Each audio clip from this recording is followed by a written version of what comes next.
Hello students, class 12 physics में आपका स्वागत है एक नए क्वेश्चन के साथ में। क्वेश्चन है कि ABC एक इक्विलेटरल ट्रायंगल है और जिसमें एक साइड 0.05 मीटर है और दो चार्जेस उसके बेसिस पे रखे हुए हैं और आपको उसके वर्टेक्स पे इलेक्ट्रिक फील्ड इंटेंसिटी पता करनी है। तो देखिए फिगर बनाते हैं। ये क्वेश्चन थोड़ा कैलकुलेशन वाइज थोड़ा सा टफ हो सकता है। जैसे हमारे पास में एक ये ट्रायंगल है, इक्विलेटरल ट्रायंगल है। ये C पॉइंट रख लेते हैं, इसको A और B कर लेते हैं। ये हमारे पास में -50/3 10⁻⁻9 कूलाम का एक चार्ज है और यहाँ पे 50/3 10⁻⁻9 कूलाम का पॉजिटिव चार्ज है। अब ये डाइपोल फॉर्म करेगा क्योंकि चार्ज की वैल्यू भी सेम है और ये अपोजिट इन नेचर भी है। तो हमको C पॉइंट पर इलेक्ट्रिक फील्ड इंटेंसिटी पता करनी है। तो बच्चों इस C पॉइंट पर इसके कारण इलेक्ट्रिक इंटेंसिटी E1 या E2 ले लेते हैं, वो आपकी ऊपर की तरफ हो जाएगी, इससे दूर हो जाएगी। और ये नेगेटिव है तो नेगेटिव की तरफ इलेक्ट्रिक फील्ड होती है, तो E1 आपका नीचे हो जाएगा। अब ये दोनों वेक्टर क्वांटिटीज़ हैं तो इनका जो रिजल्टेंट होगा वो हमेशा जो होगा वो इनके बीच में कहीं होगा E। अब आपको इनके बीच का इलेक्ट्रिक फील्ड इंटेंसिटी पता करनी है। तो बहुत सिंपल सी बात है, ये 0.05 आपको मीटर में दे रखा हुआ है और ये भी 0.05 आपको मीटर में दे रखा हुआ है। तो पहले E1 और E2 की बात हम कर लेते हैं कि E1 कितना आया। E1 आ जाएगा 9 × 10⁻9 इंटू चार्ज एक आपका हो जाएगा 50/3 ×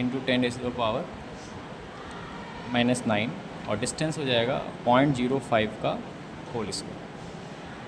ये आपका इलेक्ट्रिक फील्ड इंटेंसिटी हो जाएगी। तो इसको सॉल्व कर लेते हैं। 9 इंटू नंबर्स को एक साथ लिख लेते हैं, 50/3 इंटू 0.05 इंटू 0.05। अब ये तो पावर आपकी कैंसिल हो जाएगी, ये डेसिमल हटा करके आप इसके 1 2 3 4 जीरोस लगा सकते हैं। 5 से ये कैंसिल हो जाएगा, एक 10 आ जाएगा। 5 से ये भी कैंसिल हो जाएगा, 2 आ जाएगा और 3 से ये कैंसिल। तो ये लगभग आ जाएगा 3 2 6 इंटू 10⁻⁴ न्यूटन पर कूलाम। ये हमारा E1 आ गया। सेम E2 भी हमारा इतना ही आएगा, 6 इंटू 10⁻⁴ न्यूटन पर कूलाम। तो E1 E2 तो हमारा सेम आ गया इलेक्ट्रिक फील्ड इंटेंसिटी। अब बच्चों इसके बीच का जो एंगल है ये 120 डिग्री होगा। ये बच्चों कितने डिग्री का होगा? 1 डिग्री होगा, क्योंकि एक इक्विलेटरल ट्रायंगल है। देखिए 60 डिग्री है ये, और ये भी 60 डिग्री है, और ये भी 60 डिग्री है। तो ये पूरा 180 होगा, उससे आप माइनस करके भी निकाल सकते हैं, ये 120 डिग्री आ जाएगा। और चाहे ये एक्सटीरियर एंगल आप इन दोनों को ऐड करके भी इसको देख सकते हैं, तो ज्योमेट्री यहाँ पे लग जाएगी। ये मैं इसलिए निकाल रहा हूँ कि बच्चों E1 और E2 एक वेक्टर क्वांटिटी है। तो जब वेक्टर क्वांटिटीज़ में हमारे पास में वेक्टर्स पता हैं तो उनका रिजल्टेंट उनके बीच में कहीं होगा। तो हम E निकालने के लिए फॉर्मूला ये यूज़ करेंगे, √ E1 square plus E2 square plus 2E1 E2 और कॉस थीटा। ये आपका रिजल्टेंट का फॉर्मूला होता है बच्चों। जब वेक्टर्स की बात आती है तब इसको यूज़ करते हैं। अब थोड़ी देर के लिए मान लें कि ये दोनों वैल्यू सेम है, तो इसको हम E मान लेते हैं। तो ये हो जाएगा आपका E स्क्वायर प्लस ये भी E स्क्वायर प्लस 2 ये भी E स्क्वायर और कॉस 120 डिग्री। कॉस 120 डिग्री की वैल्यूज़ आपको बच्चों पता है तो अच्छी बात है, और नहीं पता है तो आपको तरीका बता देते हैं। कॉस 120 को आप 90 + 30 में ब्रेक कर सकते हैं।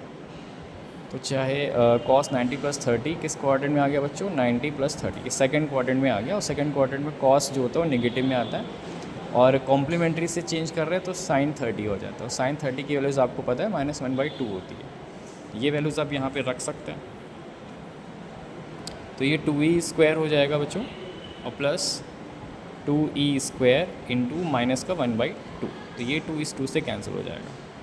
तो √2E स्क्वायर और माइनस का E स्क्वायर आ जाएगा। तो 2E स्क्वायर में से E स्क्वायर गया, √E स्क्वायर, और जब बाहर आया तो E आएगा, और E की वैल्यूज़ आपकी 6 × 10⁻⁴ ही है। तो मतलब कहने का है कि नेट इलेक्ट्रिक फील्ड इंटेंसिटी जो E नेट होगा आपका, वो आपका 6 × 10⁻⁴ न्यूटन पर कूलाम ही आएगा। और अगर आपको ये पता करना है डायरेक्शन कितनी है, तो ये एंगल आपका, क्योंकि दोनों बराबर थे, 60 डिग्री ही रहेगा। तो ये अल्टरनेटली इक्वल है, तो इसका मतलब ये जो इलेक्ट्रिक फील्ड है वो इस वाले इलेक्ट्रिक फील्ड जो इस वाले जो चार्जेस हैं उनकी लाइन के पैरेलल है, ठीक है। और डायरेक्शन इसकी B to A हो जाएगी, तो parallel in the direction of B to A, positive to negative charge की तरफ हो जाएगी, या पैरेलल टू आप चार्जेस बोल सकते हैं, ठीक है। डायरेक्शन ज़रूर बतानी होती है, तो पैरेलल टू BC बेस बोल सकते हैं, पैरेलल टू AB। अब वो इधर की तरफ हो या इधर की तरफ हो उससे कोई दिक्कत नहीं है, पैरेलल टू AB होना चाहिए। ये डायरेक्शन है और ये हमारी मैग्नीट्यूड है। तो बच्चों क्वेश्चन कैसा लगा आपको, कमेंट लाइक ज़रूर करें और चैनल का सब्सक्राइब करना मत भूलें। छोटा सा चैनल है प्रशांत कुमार, इसको आपको बड़ा बनाना है, M.P2120। ये सब मैं आप ही के लिए कर रहा हूँ ताकि आपकी पढ़ाई के लिए आपको हेल्प मिलती रहे। तब तक के लिए बच्चों गुड बाय, टेक केयर।